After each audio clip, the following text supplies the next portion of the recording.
சற்று முன் கிடைக்கப்பெற்ற மிக மிக முக்கியமான செய்தி ஒன்று வெளியாகி உள்ளது. வாய் கொழுப்பால் வசமாக சிக்கிய உதயநிதி கதரும் முதல்வர் ஸ்டாலின் அவர்கள். என்ன ஆட்சி?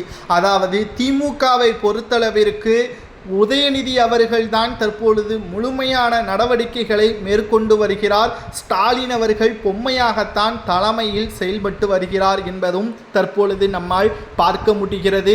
மறுபக்கம் தமிழக வெற்றி கழகத்தின் பிரச்சாரங்கள் திருச்சியில் மிக பெரிய அளவில் ஒரு மாற்றத்தை தமிழகத்தில் கொண்டு வர வேண்டும் என்று மக்கள் முடிவெடுத்து விட்டதாக சமூக ஊடகங்களிலும் செய்தி ஊடகங்களிலும் நம்மால் பார்க்க முடிகிறது. உதயநிதி அவர்கள் 200 தொகுதிகளில் வெற்றி அடைவேன் என்பதை மக்களவை தேர்தல் முடிந்த பிறகு 40 தொகுதிகள் புதுச்சேரியுடன் வெற்றி அடைந்த பிறகு உறுதியாக நம்பியிருந்தார். இதனால் திமுகவின் கூட்டணிகள் இல்லாமல் இருந்தாலும் எங்களால் ஆட்சியே தனி பெரும்பான்மையுடன் வெற்றியே பெற முடியும் என்று வாய் கொழுப்பால் தற்பொழுது அவரே வசமாக சிக்கியுள்ளார். ஏனென்றால் தற்பொழுது விஜய்க்கு மக்களின் ஆதரவுகள் இருக்கிறது என்பதை எதிர்க்கட்சிகளும் ஆளும் கட்சியும் நன்றாகவே புரிந்துவிட்டது.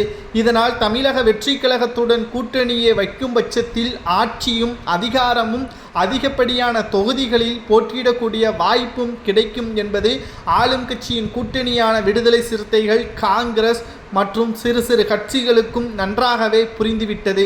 இதனால் திமுகவிற்கு டிமாண்டை வைக்கக்கூடிய வகையில் விசிக, காங்கிரஸ் மற்றும் முஸ்லீம் லீக் போன்ற கட்சிகள் எங்களுக்கு கூடுதல் தொகுதிகள் தர வேண்டும், இல்லை என்றால் கூட்டணியிலிருந்து வெளியேறப் போவதாக தெரிவித்திருப்பதுதான் தற்பொழுது அதிர்ச்சியில் ஸ்டாலின் அவர்கள் இருக்கிறார். உதயநிதியின் வாய்க்கொழுப்பின் காரணமாக கதரும் ஸ்டாலின் என்றே தற்பொழுது சமூக ஊடகங்களில் நம்மால் பார்க்க முடிகிறது. இதனால் கூட்டணியில் இல்லாமலே நாங்கள் ஆட்சியை கைப்பற்ற முடியும் என்று தெரிவித்தார் அல்லவா உதயநிதி அவர்கள். அது மிகப்பெரிய தவறு என்பதை சுட்டிக்காட்டும் விதமாகத்தான் தற்பொழுது விசிக கேட்கக்கூடிய தொகுதிகளும் முஸ்லிம் லீக் மற்றும் காங்கிரஸ் கூடுதலான தொகுதிகள் கேட்கக்கூடியதும் திமுகவிற்கு தரும சங்கடத்தை ஏற்படுத்தியுள்ளது.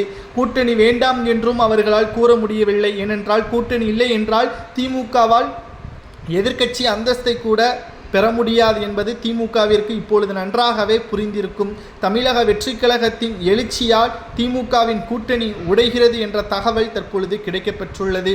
வாய்க்கொழுப்பால் உதயநிதி அவர்கள் வசமாக சிக்கியுள்ளார் என்ற தகவலும்